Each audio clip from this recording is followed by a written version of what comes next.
La première exposition est naturellement sur la femme, puisque pour la première fois dans l'histoire du musée, une femme est la directrice du musée. Et moi je viens d'arriver depuis le 1er décembre et dans ce cadre-là, j'ai tout de suite naturellement pensé à la femme et l'automobile. L'automobile, c'est un univers essentiellement masculin, mais je dirais, là, dans cet univers essentiellement masculin, des femmes, et dès le départ, ont, je dirais, trouvé des moyens de s'insérer dans cet univers. Et on peut le voir dans le cadre de cette exposition, puisque des univers très différents, comme bien évidemment la femme et les concours d'élégance, où Peugeot a été primé plusieurs fois, mais également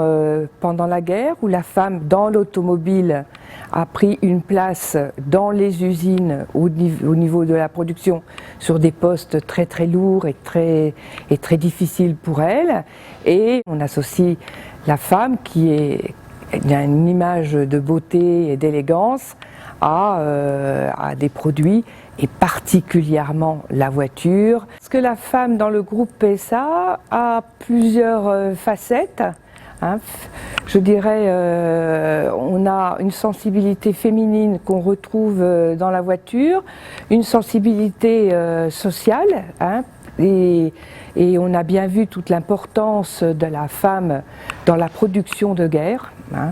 Et toutes ces facettes-là qui sont un petit peu, je dirais, moins connues du public, elles ont été mises en avant dans le cadre de cette exposition avec tout un ensemble de documents, photos, films, vidéos, et puis on a ressorti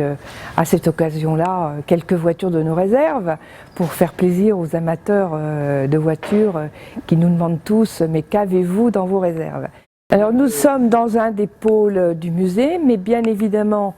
l'automobile, elle a été accompagnée par la femme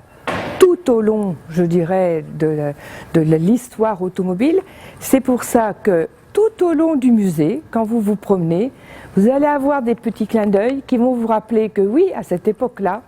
eh bien, il y avait également la femme qui existait dans cette époque-là à côté de l'automobile.